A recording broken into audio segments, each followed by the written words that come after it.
I'll show you in the quick and easy way how you can create a Shopify dropshipping store in 2025. So first off, from Shopify here, let's log in and start a free trial. So first off, let's log in, right? Let's log in. If you don't have an account, just click on add account. And on add account, let's just make a new account here. Let's just click on get started, and I'm going to click on sign up with email. Now, for the sake of demonstrations here, I'm just going to use a temporary email address. And for my name, I'm going to call it example dropshipping. Obviously, on your case, you will want to name this something that's actually going to reflect your store. I may put in my password here as well. Again, when you actually make this, don't name it something called example dropshipping. Just name it whatever you want, right? And for the email, obviously, don't use a temporary email address as well, because these kind of email address will expire. And if it expires, you might lose your store along with it as well. So use your actual email address, use your actual name, and use an actually secure password as well.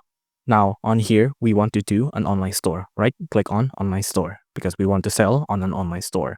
Now next, just click on I'm already selling or in person, right? Just click it, just say it's small. And then on these, just keep it, just say other, or just no, I'm not using any platform like this.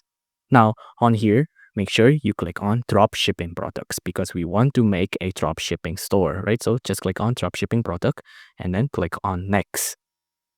And then on here, just skip this. You don't actually need to pick anything. Just click on this, skip, I'll decide later.